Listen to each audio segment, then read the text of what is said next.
स्वागत है आपका अपने यूट्यूब चैनल कलाम जी एस एकेडमी में।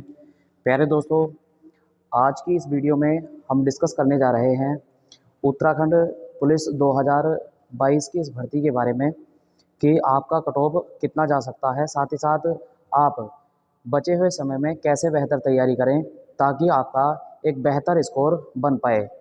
तो प्यारे दोस्तों, बिना टाइम बर्बाद किए आइए सबसे पहले डिस्कस कर लेते हैं उत्तराखंड पुलिस भर्ती 2022 की इस कट ऑफ को लेकर के।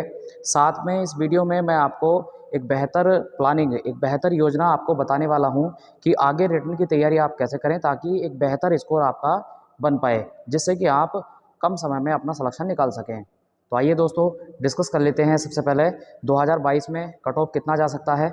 प्यारे दोस्तों, अगर हम सबसे पहले बात करें उत्तराखंड पुलिस भर्ती 2022 की, तो इसमें कुल कितने पद हैं और किस हिसाब से आगे अपनी तैयारी करनी चाहिए, सबसे पहले ये जान लेते हैं। प्यारे दोस्तों, जो उत्तराखंड पुलिस का विज्ञापन आया था उसमें आप सभी को जानकारी है कि इस भर्ती में कुल 1521 पद हैं। इन 1521 पदों की आपको सही वैल्यू भी समझना पड़ेगी, क्योंकि देखिए पिछली वीडियो मैं आपको पहले से ही दे चुका हूं जो कि कट ऑफ को लेकर के आई थी, और उसमें काफ़ी सारे लोगों का कमेंट आया था कि सर आप बच्चों को डीमोटिवेट कर रहे हैं, इतनी मेरिट नहीं जाएगी। तो प्यारे दोस्तों देखिए, सबसे पहले तो मैं आप सबसे यही कहना चाहूँगा कि आप किसी भी हालत में आप अपना ठीक है कम से कम स्कोर ना सोचें, ज़्यादा से ज़्यादा स्कोर आप बनाने का प्रयास करें। क्योंकि देखिए आप एक सेफ जोन में रहोगे, सेफ स्कोर में रहोगे, तो आपको आने वाले समय में कोई दिक्कत नहीं होगी, वरना फिर एक समस्या आपको बन सकती है। अगर देखिए हम बात करें यहाँ पे महिलाओं के पदों की, तो महिलाओं के पदों की अगर बात करें तो हम सभी को जानकारी है कि देखिए फायरमैन के ही केवल ऐसे पद हैं जहां पर महिलाओं को नंबर मिलने वाला है। बाकी की जो अन्य पद हैं ठीक है उन पे महिलाओं का सिलेक्शन नहीं होगा। तो महिलाओं के अगर मैं कुल पदों की बात करूं इस भर्ती में, तो मात्र 133 ही पद हैं। प्यारे बच्चों, 133 पद हैं। देखिए 1521 पद टोटल हैं तो सही, लेकिन इनमें महिलाओं की बात अगर करें तो मात्र 133 ही पद ऐसे हैं जिनमें उनको सिलेक्शन मिलने वाला है। तो बहुत सारे बच्चे जो पहले मैं वीडियो बना चुका हूं कट ऑफ को लेकर के, काफ़ी लोग कमेंट कर रहे थे कि सर आप डीमोटिवेट करने का काम कर रहे हैं बच्चों को। देखिए मैं उनसे ये कहना चाहूँगा कि आप मुझे ये बताइए यहाँ पे अगर मैं फायरमैन के पदों की बात करूं तो अनुसूचित जाति के कुल 85 पद हैं, और उन 85 पदों में मात्र 25 महिलाओं के लिए हैं। तो आप मुझे बताइए कि अनुसूचित जाति की महिलाओं के लिए इन 25 पदों पर आप कितनी मेरिट बताना चाहेंगे। उसी तरह से अगर देखिए इसी तरह से अगर बात करें अनुसूचित जनजाति की, तो उनके लिए महिलाओं के लिए केवल 5 पद हैं बच्चों। इसके साथ साथ अगर हम बात करें ओबीसी वर्ग की, तो ओबीसी वर्ग के लिए देखिए यहाँ पर आप देख रहे हैं कि मात्र 19 सीटें हैं। उसी तरह से अगर हम आरक्षित वर्ग में सामान्य वर्ग के ईडब्ल्यूएस कैटेगरी की बात करें तो इन महिलाओं के लिए 13 पद हैं, और सामान्य वर्ग के कुल पदों की बात करें महिलाओं के लिए तो बच्चों 71 पद हैं टोटल, ठीक है, जिस पर लड़कियों को ये चांस मिलने वाला है।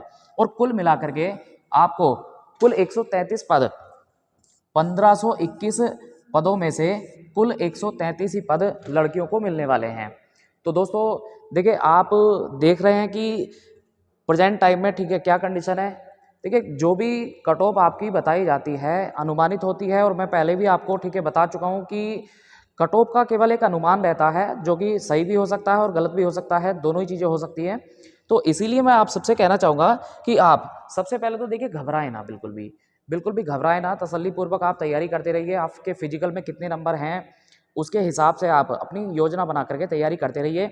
और लड़कियों से तो मैं कहना चाहूँगा कि आप अपना स्कोर 170 तक लगा करके चलिए। 170 का टारगेट आप बना कर के चलिए। 170 का अगर टारगेट आपका है तो कहीं ना कहीं मैं कहूँगा कि आप दावेदारी में हैं। लेकिन आप 170 से नीचे अगर जा रहे हैं 200 में, देखिए 100 नंबर का आपका फिजिकल हो चुका है और 100 नंबर का आपका रिटर्न होने वाला है। तो यदि आपने 90 या 90 के पार का फिजिकल किया है तो आप अब देखिए कि उसके बाद में ठीक है रिटर्न में भी आपको 70 से प्लस तो जाना पड़ेगा, 70 से प्लस तो जाना पड़ेगा, क्योंकि 70 से प्लस अगर आप हैं तो फिर आपकी दावेदारी मजबूत मानी जाएगी। क्योंकि आप देख रहे हैं कि लड़कियों के लिए पद बहुत कम है।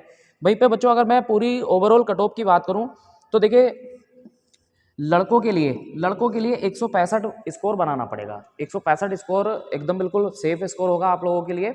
और वैसे भी देखिए, आप कैटेगरी के हिसाब से ना सोचें अपने आप को, ठीक है। अगर आप कैटेगरी के हिसाब से सोच रहे हैं कि एससी की मेरिट तो कम रहती है, या एसटी की तो कम रहेगी, या बीसी की कम रहेगी, या ईडब्ल्यूएस की कम रहेगी, तो इससे आप अपने आप को कमज़ोर कर रहे हैं। इससे आप अपने आप को कमज़ोर करोगे और उसी तरह से आपका दिमाग काम करेगा, जिससे कि आप नंबर भी कम लेकर के आओगे। तो ये वाली विचारधारा आपके मन में नहीं आनी चाहिए। आप फोकस करके ज़्यादा से ज़्यादा नंबर लाने का काम करें। साथ ही साथ दोस्तों देखिए, अगर हम बात करें 2014 की, तो 2014 में कट ऑफ का हाल क्या था। देखिए, मैं आपको पहले ही बता चुका हूँ कि 152 पर कट ऑफ लगी थी। और इस बार देखिए, इस बार और 2014 की भर्ती में अंतर है। 2014 की भर्ती में बच्चों, 2014 की भर्ती में देखिए कट ऑफ जो लगी थी वो जिले के हिसाब से लगी थी, जबकि 2022 की जो वैकेंसी है आपकी, ये 2022 की जो वैकेंसी है आपकी, इसमें ओवरऑल कट ऑफ लगेगी। तो ओवरऑल कट ऑफ में देखिए एक चांस रहता है कि कहीं ना कहीं मेरिट का स्तर बढ़ ही जाएगा, क्योंकि अगर आपके ज़िले के हिसाब से मेरिट लगती है तो उसमें किसी ज़िले में मेरिट डाउन रहती है, किसी में थोड़ा सा ज़्यादा चली जाती है। लेकिन अगर ओवरऑल कट ऑफ लगेगी तो ओवरऑल कट ऑफ में चांसेस हमेशा ज़्यादा रहते हैं, ठीक है, कि मेरिट बढ़ेगी। तो इसीलिए 2022 की इस भर्ती में जो ओवरऑल कट ऑफ आपके लिए लगने वाली है, उसके हिसाब से ही आप तैयारी करें।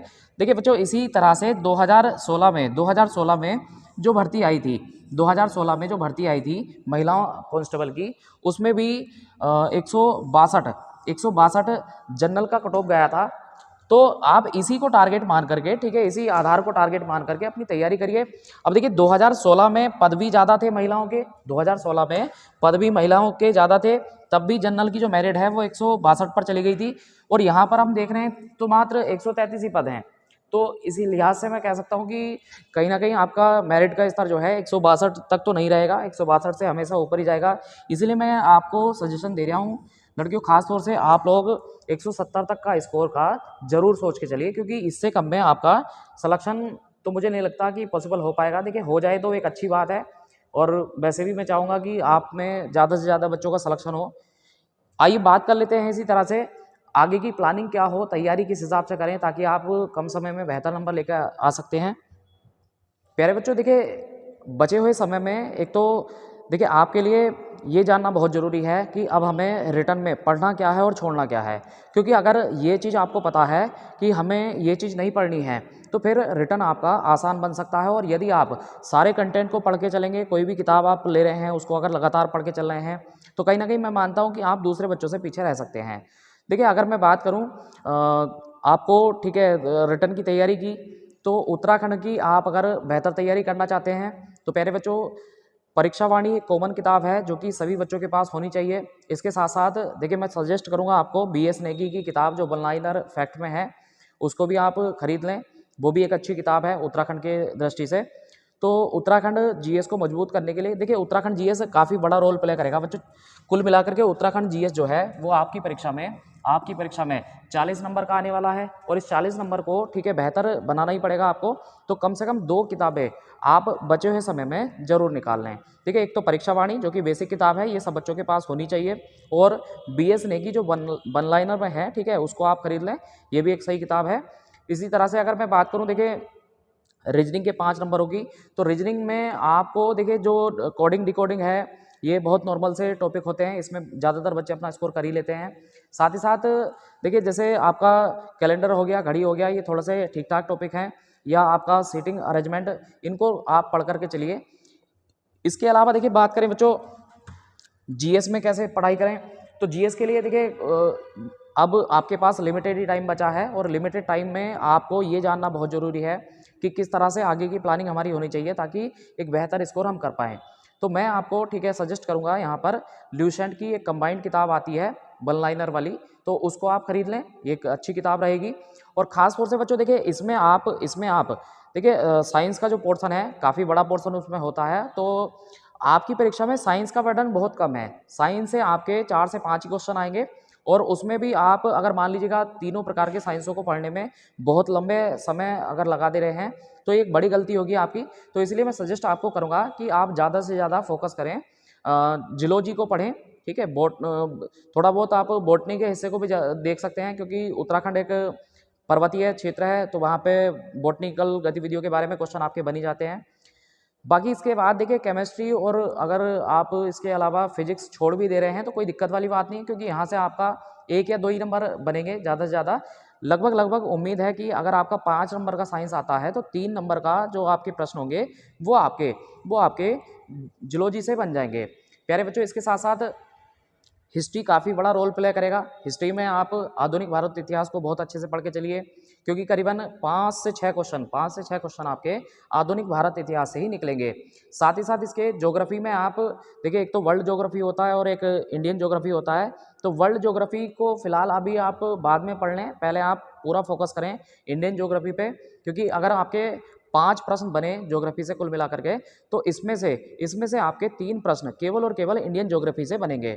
इसके अलावा बच्चों देखिए, इकोनॉमिक्स ज़्यादातर बच्चों की दिक्कत रहती है, तो उसमें भी आप सेलेक्टेड टॉपिक को पढ़ के चलिए। देखिए, जैसे मुद्रास्फीति आप पढ़ के चलें, ठीक है, बेरोजगारी को आप पढ़ के चलिए, इसके अलावा गरीबी को आप पढ़ के चलिए। साथ ही साथ जो हमारे भारत में पंचवर्षीय योजनाएं आई हैं, इस समय देखिए टोटल कुल मिलाकर के 12 पंचवर्षीय योजना है, तो 12 की 12 पंचवर्षीय योजना को आप पढ़ लें, एक ना एक क्वेश्चन आपका वहाँ से निकल जाएगा। साथ ही साथ देखिए भारत का जो कल्चर है, भारत की जो संस्कृति है, इन टॉपिकों को आप पढ़ के चलिए, जो कि एक विविध का हिस्सा होता है। इससे करीबन आपके 5 से 6 प्रश्न निकलेंगे बच्चों।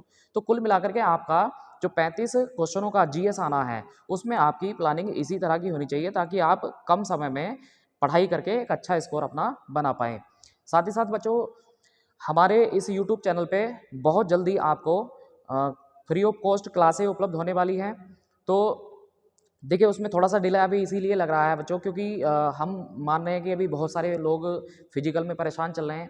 तो फिजिकल की ये जो टेंशन है वो लगभग 5 से 10 दिनों में और लगभग ख़त्म हो ही जाएगी, और काफ़ी जल्दी आप सब लोगों को एक बेहतर सूचना हमारे यूट्यूब चैनल के माध्यम से मिलने वाली है आपकी पढ़ाई को लेकर के।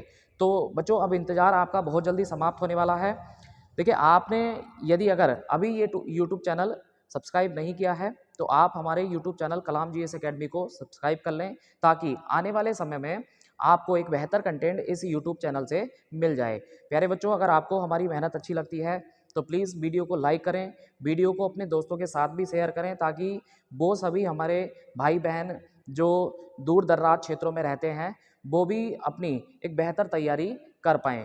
क्योंकि ये यूट्यूब चैनल आपको ओवरऑल उत्तराखंड की सभी भर्तियों के लिए एक अच्छा कंटेंट आपको उपलब्ध कराने वाला है। साथ ही साथ बच्चों, मैं आपको बता ही चुका हूँ कि आप इस बार देखिए इस भर्ती को, ठीक है, पहला और आखिरी मान के चलिए, और लड़ाई भी आप उसी तरह की लड़िए कि ये हमारी, ठीक है, आखिरी भर्ती है। और इसी को आधार मान करके देखिए, एक बार फिर से मैं रिपीट कर रहा हूँ कि सभी लड़के कम से कम 165 का टारगेट अपना लेकर के चलिए, और लड़कियों को थोड़ा टारगेट बढ़ाना पड़ेगा, क्योंकि सीट बच्चों आपकी कम है।